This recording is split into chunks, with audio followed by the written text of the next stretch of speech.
Hey, I'm Gory B Movie, and I'm a horror addict, and today we're going to be talking about the killer mermaid flick, The Lure. So The Lure is a musical horror take on Hans Christian Andersen's The Little Mermaid. It's directed by Agnieszka Smoczynska and written by Robert Bolesto. Now, if you're more familiar with the Disney take on this tale, you might think that a horror version is a little bizarre, but anyone who's familiar with the original story from 1837 knows that it's horrifying. And really, when it comes to tone and the darker elements of the story, The Lure is a much more faithful adaptation. Also, this is a landmark film in that it's the first musical to ever come out of Poland. But enough of the preamble. Let's talk about the plot, and then we're gonna get into the good, the bad, and the gory.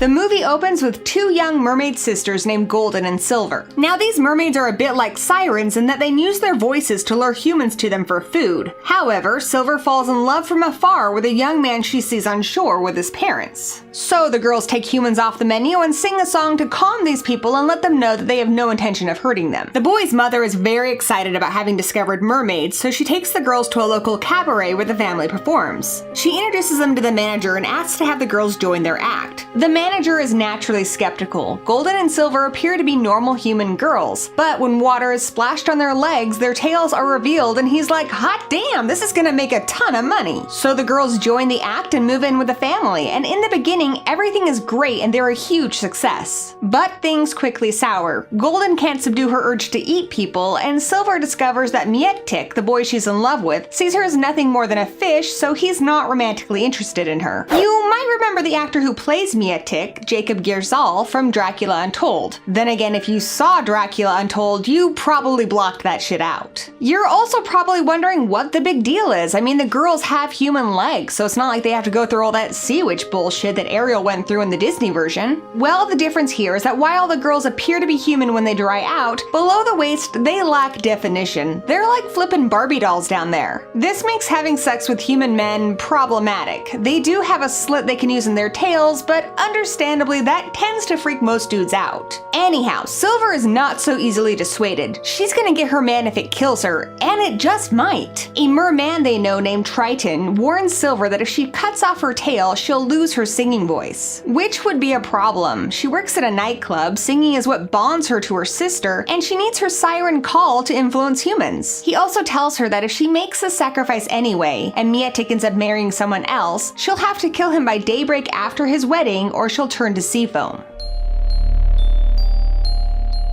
Right away, I gotta say, the mermaids look amazing. Their long fangs, tails, and claws all look real. These actresses are also brilliant. They had great chemistry, and their love for each other really pulls at the heartstrings. I also really loved the character of Triton, and they don't really delve that much into him except for to say that he's already removed his tail and that he used to have horns that he's sawn off. It made me want to see more of this mythology. I mean, I would love to see a merman with horns. That sounds freaking awesome. The atmosphere is haunting, dark, sultry, and magical, and it's enhanced by gorgeous cinematography. The film has a very ocean-like palette with a lot of greens and blues that look amazing. But what about the music? Well, I gotta confess, I'm not a big musical fan. However, I really enjoyed the song and dance numbers in The Lure. The songs range from traditional musical to punk to hard rock. What's more, the songs never distract from the story. In fact, they do what songs in a musical should do and further the plot.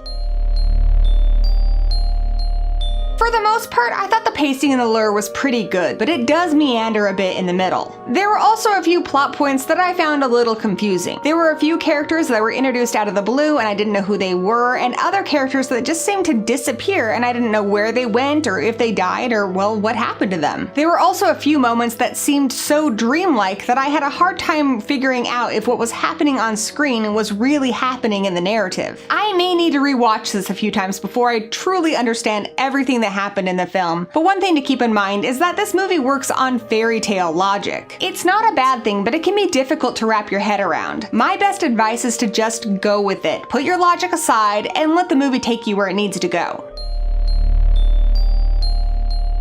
Now, when you first start watching this movie, you might think I tricked you and that this is not a horror movie at all. But hang in there. We don't see much carnage until the third act, but I promise you that what we do see is well worth it. There are 5 on-screen deaths, and 2 of them in particular are bloody and brutal as all hell. A heart gets eaten, a thumb gets bitten off, and there's one extremely grisly surgery scene. In fact, some of it might be a little too much for some viewers. There's one scene where a man beats the crap out of his wife and son, and another scene where Triton bites the head off of a dove during a punk show. Also, this is a Polish film, so it's much more comfortable with nudity than most American horror films that focus more on violence. Not 5 minutes into the movie, we see the Mermaid sisters bare all, and from there it seems like they're at least topless for a third of the film. There are also a number of sex scenes, exotic dance numbers, and even some girl-on-girl action. Despite how much of it there is, the sexuality never feels gratuitous or pornographic. It all feels very natural, and it fits the story well. So, should you see it? I loved this movie. It reminded me a lot of another film I really enjoy called Spring, which was sort of a Lovecraftian romantic horror. So if you liked that movie, this should be right up your alley. And I do think that anyone who likes mermaids or even the Disney adaptation of the story will enjoy this film. However, if like me, you like your fairy tales grim, this is a must-see. It's haunting and original, beautiful and dark, and it will give you all the feels. You'll laugh, you'll cry, you'll probably get a strange craving for halibut. Anyhow guys, let me know your thoughts on The Lure in the comments below. What are your interpretations of the film?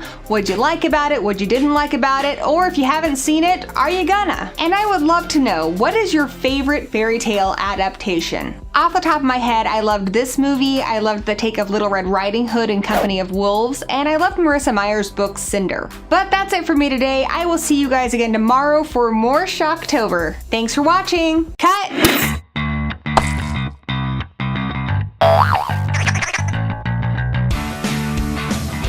Yeah.